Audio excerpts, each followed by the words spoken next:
Welcome everybody to our week one, seventh grade English distance learning lesson.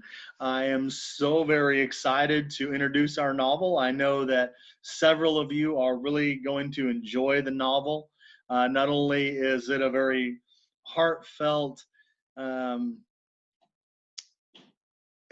historical fiction, but it's also it has some several twists and turns, and the end of the novel is again something that you will probably not forget for the rest of your life. It's one of those powerful stories. So to not waste too much time, I want to introduce our novel. It is The Boy in the Striped Pajamas by John Boyne. And just to give a little brief rundown on our novel, the novel takes place during World War II, so around that late 1930s, 1940-ish era. Our main character is an 8-year-old Bruno, and his family, and in the story, his family leaves Berlin. And for those of you history buffs out there that know, Berlin, Germany in the 1930s was the capital for the Nazi regime that was ravaging Europe at that time. And Bruno and his family leave Berlin and they take up residence near a concentration camp. And not only, they say concentration camp, but it is, in my opinion, the most infamous concentration camp. And there were two different kinds of camps at that time. You had work camps, and then you had death camps. And this was the most prolific death camp in history, called Auschwitz-Birkenau. Is where Bruno and his family move. His father just became a commandant or a commander at Auschwitz, and Bruno is very unhappy and lonely in our story, and he wanders out of his house one day and finds a young man, Shmuel, a young Jewish boy his same age. Through the barbed wire fence of the concentration camp, it may separate them, but the boys begin a, a forbidden friendship, because at that time, Germans definitely were not supposed to be interacting or speaking with Jews at that time. So just a just a quick rundown, and we see that friendship form in such a time of chaos and destruction. But these two little boys find a lot in common. So just a brief, quick rundown on that. Also, I have a slideshow that I would like to share with you, just so that we understand about what Auschwitz-Birkenau was and what a mass killing machine that Hitler had created in that camp. So let me go ahead and share my screen here. I've got about 11 slides that I want to go over with you, and then next week we'll go over the other half of the slideshow. And then at the end of my lesson, I want to go over the worksheets, just so if you have any questions, you guys always hear me say a question about the question. If you have any questions about that, about that about the worksheets, that you can ask me throughout the week. And please feel free, if there's anything that we come across or talk about in a lesson or a Zoom chat that you have questions about, please feel free to email me. I know that everybody knows my office hours, which are Tuesday and Thursday from 11 to 1, but really, I'm going to be checking my emails multiple times daily throughout the week. And once I get an email, I'll try to email you back automatically, so we're not waiting to get a question answered. That may not be that way for all teachers, but that's how I'm gonna operate our class. And I will be filming a weekly lesson for you to watch if you like, just to give you some additional information that isn't in the book, and on some historical things that are going on at that time. So let me go ahead and share my PowerPoint. Okay, so here is my PowerPoint. We have the opening gates to Auschwitz-Birkenau. And as you can see here on the top of the gate, where my mouse is at, it is a German phrase that is translated to "work liberates" or "works makes one free," um, which is kind of a falsity at this time, because as the Jews would find out that once they were in that camp, once they were in that camp, there was no amount of work that they could do that was ever going to set them free. That the whole point of this camp is to work you to death, or immediately put you to death once you entered those gates. So the slogan, well known for being placed in the entrance to a number of Nazi concentration camps, including most famously Auschwitz, where it was made by prisoners with metalwork skills and erected by the orders of the Nazis in the 1940s. So what exactly was Auschwitz? Auschwitz was the largest concentration camp established by the Germans during World War II. More than 1 million people, the vast majority of them Jews, died there between 1940, when it was built, in 1945, when it was liberated by the Allied forces.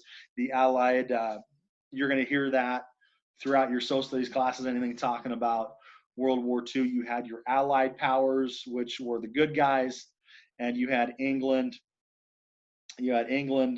uh, France, and the United States, and then you had the Axis powers, which were the bad guys. Excuse me, the Allied powers were England, France, America, and Russia, and then you had the Axis powers, which were Germany, Japan, and then Italy. So you had the Allies being the good guys, and the Axis being the bad guys.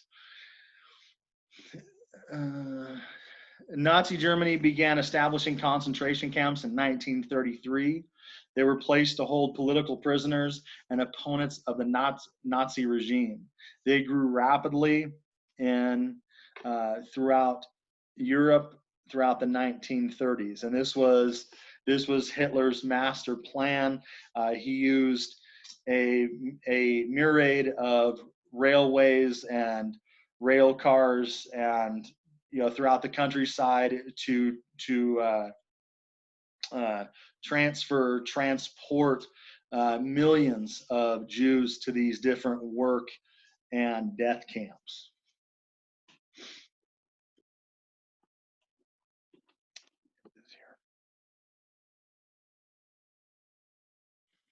So how did the Nazis exterminate such a vast majority of people in such great numbers so quickly? So what they did was, Hitler's Nazi regime intended to exterminate all the Jews in Europe. That was Hitler's master plan, to perform what the term genocide, which means to try to get rid of or exterminate a entire culture or race of people from the face of the earth, and that's what he used these work and death camps for. About 9 million people when the war began. After experimenting with various methods, they settled on gas chambers as the most efficient. Auschwitz had 4 large gas chambers in which people were poisoned with a gas called Zyklon B. When prisoners arrived at Auschwitz, guards selected those who looked fit for work and sent the rest, children, elderly, anybody with a physical disability, mental disability, or anyone who looked weak. They were sent directly to the gas chambers after immediately getting off of the trains. And people did not know that. They were told once they got off the trains that they were going to go take a shower. They were led into large rooms that actually had shower heads on them, and but it was all a ruse to get them into these rooms.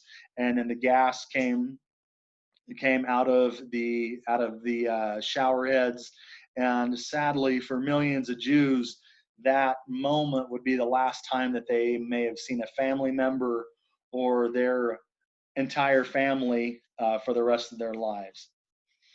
When prisoners, those who survived, excuse me, select and were selected had their heads shaved and numbers tattooed on their arms. They were assigned striped prison clothes and set to work.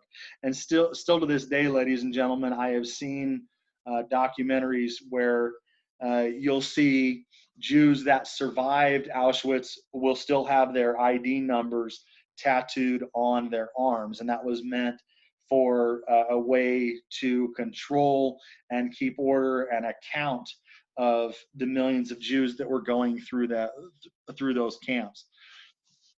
Inmates also died of malnutrition, a disease due to the brutal conditions at the camps, and they were shot dead by guards for any reason or no reason at all.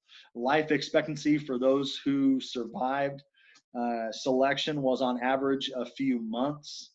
The Nazis also carried out quasi-medical experiments.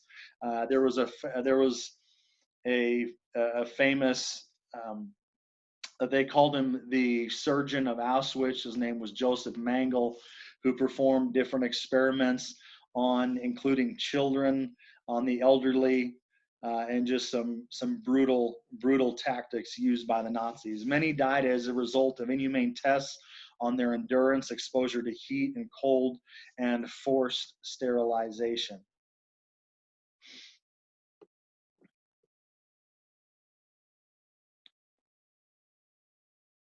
Were all the victims Jews? Again, throughout your history classes, I'm sure that a lot of us have just, Jews. That was, that was the people that were in the concentration camps. And again, what that means to be a Jew, it means you follow a certain type of religion. Jews follow the uh, the a Judaism religion, which was why they were targeted for their religious beliefs. But they weren't the only ones in the camps at that time. About 1 million Jews died at Auschwitz. Another 75,000 non-Jewish Poles or people from Poland, 18,000 Romanian gypsies, and 15,000 Soviet prisoners of war were also killed there. So it wasn't just the Jewish culture or a religion that was at Auschwitz. There were several other cultures as well.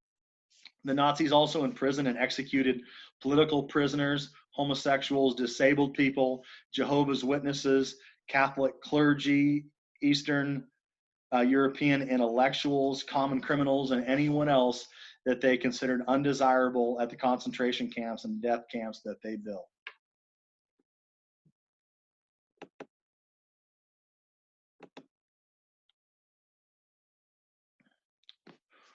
Where did the victims come from?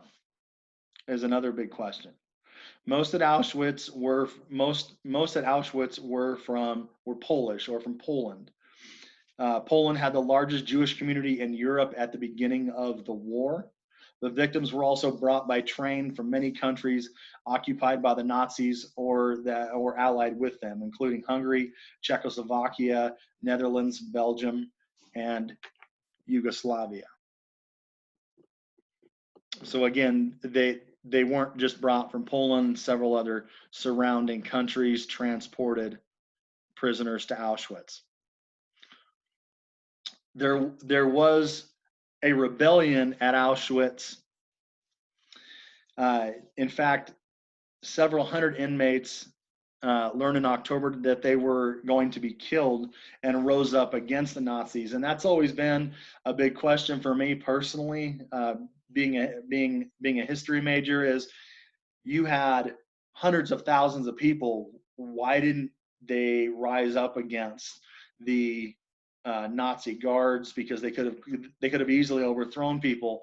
But I think this part of history really shows the way that you can manipulate a person's mind and behavior with fear. And that was every tactic surrounding what the Nazis did was all about fear. If you can strike fear in someone, keep them hungry, keep them fearful that every day is going to be their last, it is always easier to control a human being, and we see this at Auschwitz. But there was several a rebellion where they blew up one of the crematoriums. A crematorium is where they would burn the bodies after they brought them from the gas chambers. They blew up a gas chamber. These explosions were, explosives were smuggled in by inmates who were used at forced labor at a local arms factory. The Nazis crushed the uprising, killing almost everyone who was involved. The women who smuggled the explosives into the camps were hanged in public as an example of what happens to people that try to rise up against that Nazi power.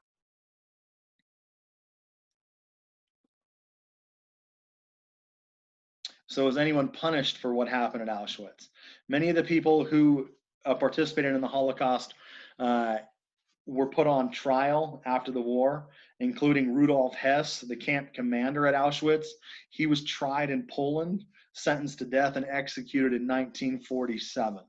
About 750 of the 7,000 guards were also prosecuted and punished, but the search for Nazi war criminals who escaped justice still goes on to this day. And I believe if you look in the news, it is amazing. I believe it was in the state of Wisconsin. They found a Nazi guard that was 90 some years old and brought him up on charges on crimes against humanity. So they're still, to this day, 2020, hunting these Nazi criminals.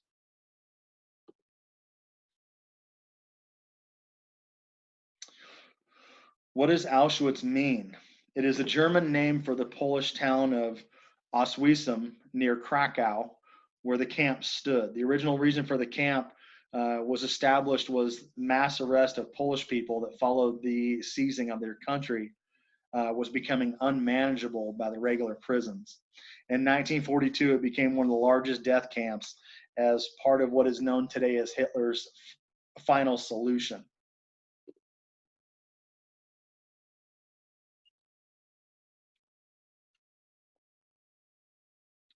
Why is Auschwitz in the news now? Uh, January 27, 2010 marked the 65th anniversary of the liberation of the camp by the Soviet Union's Red Army. When the camp was liberated, about 7,000 ill and dying prisoners were freed. The Nazis had partially destroyed the camp and taken about 58 to 60,000 inmates on a death march, fleeing the approaching Soviet Union Red Army. Those that fell behind or collapsed were shot.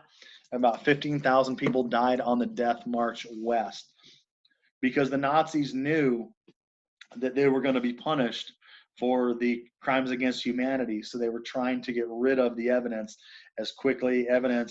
human bodies, as quickly as they possibly could.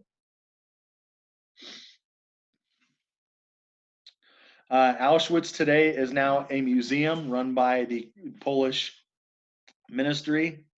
It is a World Heritage Site. Life goes on as normal outside the camp gates. Inside, the museum is taking steps to preserve what it controls to stop the crematorium from disintegrating completely, to stop the thousands of victims' shoes and piles of hair from rotting away.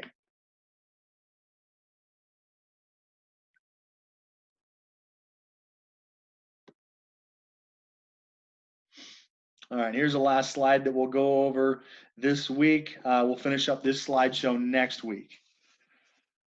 Construction brigades. Auschwitz expanded rapidly after the first camp. Auschwitz I was established in 1940 mainly as a penal colony or a prison colony. The Nazis used the prisoners themselves to do the work of building 2 more camps. Auschwitz II was primarily a death camp. a key part of the Nazi plan to exterminate all Jews in Europe. Again, that was Hitler's final solution to try to exterminate all of the Jews in Europe. And a big part of that extermination was, once you have gassed these prisoners, what are you going to do with the bodies? I mean, when you're exterminating hundreds of thousands of human beings, what are you going to do with those bodies?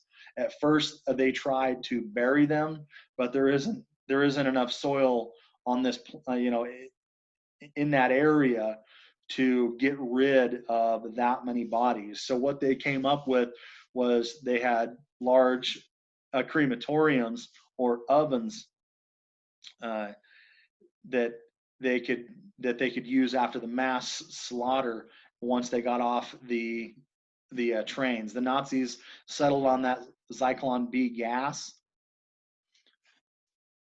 Victims were gassed in mass chambers and disguised as shower rooms. They burned in ovens designed especially for that purpose. And that was, once those bodies were burned, uh, it for any of you that have a chimney at your house, or that you burn wood in your house.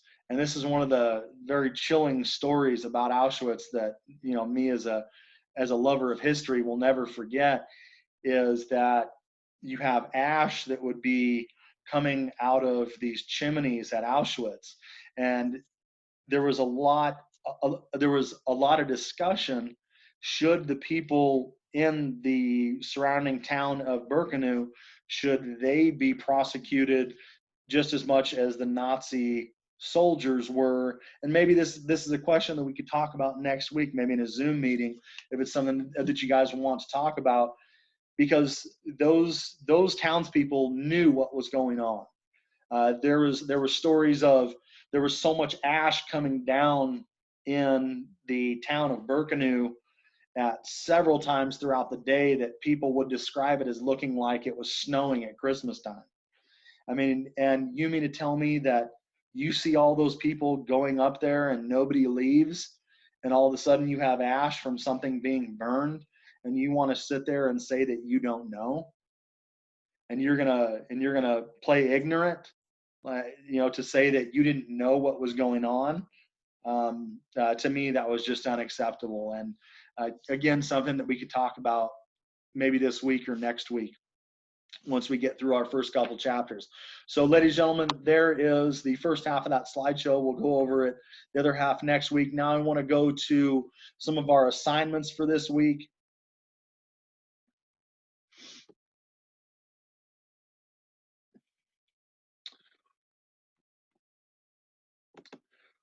All right, so first we have our anticipation guide. I want you to fill this out before we start reading the book. So once you get online Monday and take a look at everything that I want you to do, please do the anticipation guide first. There's just a few questions that I want you to answer. Read the following statements and write down whether you think it's true or false, and explain why. So it's a two-part question. Every question is a two-part question. Tell me true or false, and then explain why you think it's true or false.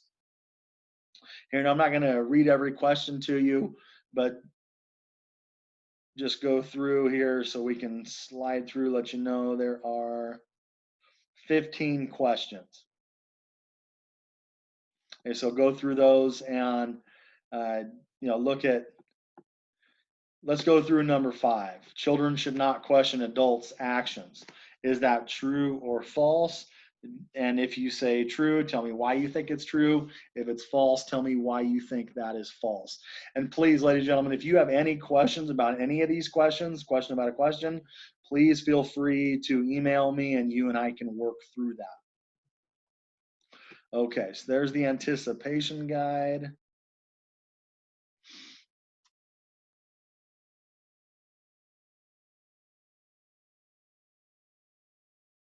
Okay, then we have our vocabulary, and this is for chapters 1 through 3.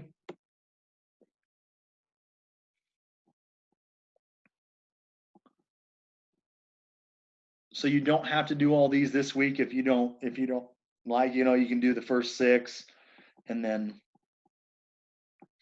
okay, so we have 13 vocabulary words for the first 3 chapters. Please go ahead and look these up in the dictionary or online and tell me what these words mean. Muster, muggy, tartans, spluttering, banister, presume, desolate, of restrictions, corrugates, foreseeable, priorities, green groceries, and commandants. So we have our vocab for the first 3 chapters. Again, if you're having trouble finding one of those, please feel free to let me know and we can find it together. All right, ladies and gentlemen, lastly, we have our questions over chapter 1. Okay, all of these need to be in complete sentence format. That's the first thing I'm going to look at is, do you have a complete sentence? And then I'll dive into what it says in a sentence to possibly give you full credit. So I need you to describe Bruno. Who are Maria and Lars? Number 3, why do you think Bruno's father's job is secretive? Number 4, how does the reader know that Bruno's family is wealthy? So look, when they talk about maybe where he lives or clothes that he wears, what about the things that they say make you believe that his family is wealthy? Number 5, where does the family live? Who are Carl, Daniel, and Martin? Number 7, why are they moving? And lastly, why do you think, what did you think was the best thing about his house and why?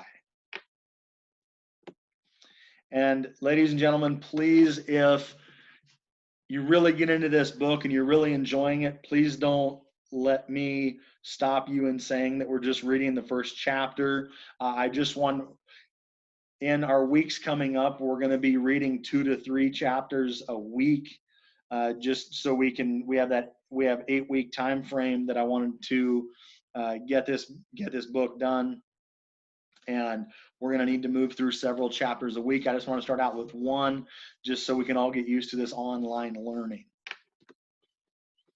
And then once we kind of get used to everything, we will pick up the pace. All right, ladies and gentlemen, I hope that you enjoyed the slideshow, and I really hope that you enjoy this book. It's a very powerful book with a very powerful message.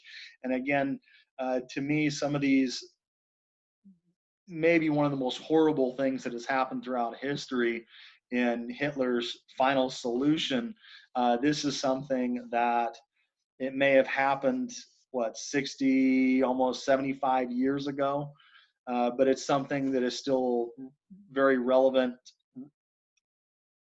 today. So please, if you have any questions, please feel free to email me.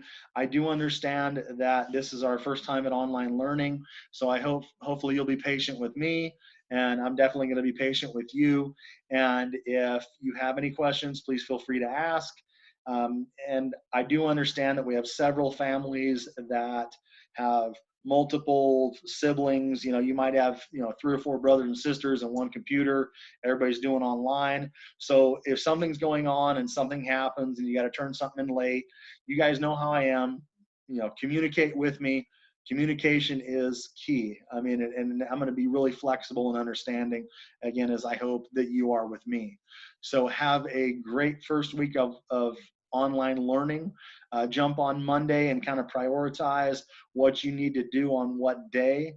I wouldn't wait till Saturday to start working on this, because all of my assignments are going to be due once they come out Monday. They're going to be due Sunday night at midnight. And if you're having any questions with turning stuff in or any questions about anything, please go ahead and let me know. Have a wonderful week.